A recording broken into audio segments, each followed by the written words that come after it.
You ever have one of those mornings where you just want a simple cup of coffee, nothing fancy, just caffeine, but somehow it turns into a full-on standoff?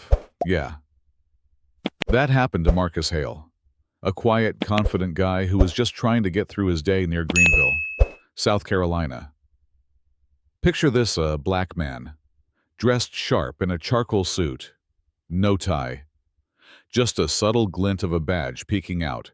A United States Secret Service deputy chief pulling into a gas station like any other customer. Sounds simple enough. Right, well, not for Marcus.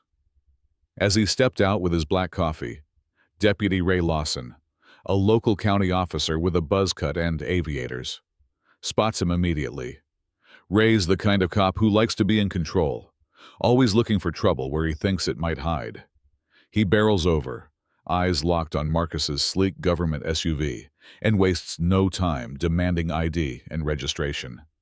Marcus calmly explains who he is: a federal agent on official duty, but Ray's not buying it. Instead, he steps closer, hand hovering over his holstered gun, voice sharp and aggressive, accusing Marcus of lying and carrying a fake badge. The tension thickens.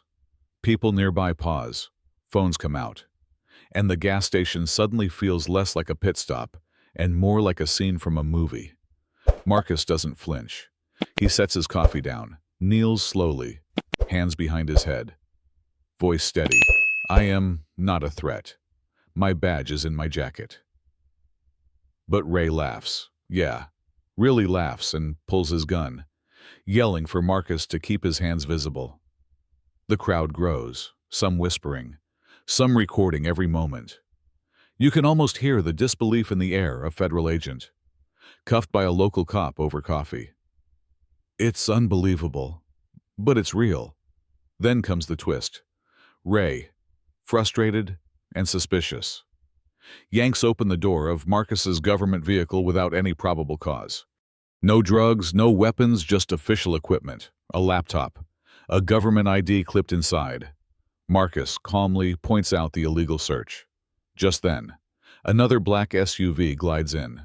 Quiet and authoritative, out steps Kendra Davis, a senior Secret Service agent, who cuts through the chaos with one sharp demand: Deputy Lawson, put that gun down.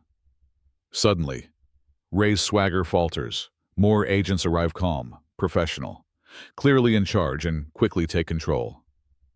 Supervisory Agent Michael Grant steps forward, orders Ray to surrender his weapon and step away. Ray, now cornered, finally lowers his gun, but the damage is done. Word spreads fast, videos explode on social media.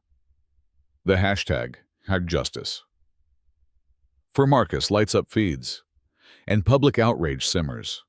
Marcus stays composed through it all. No angry outbursts, no heated words, just quiet dignity.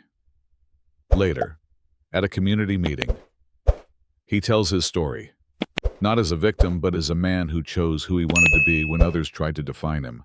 I was getting coffee, he says simply, and someone decided I didn't belong. His voice isn't loud, but it carries.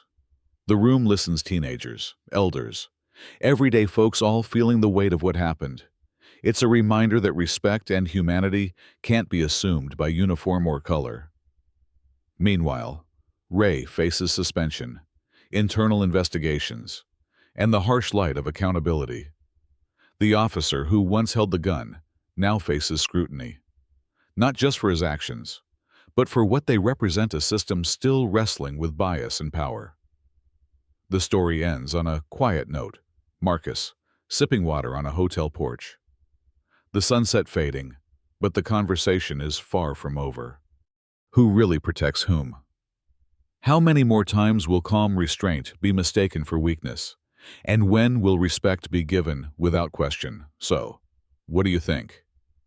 Was this just a misunderstanding blown out of proportion, or a clear case of prejudice and abuse of power? Drop your thoughts below. Share this story if it moved you. And remember, justice isn't just about laws, it's about how we treat each other when no one's watching.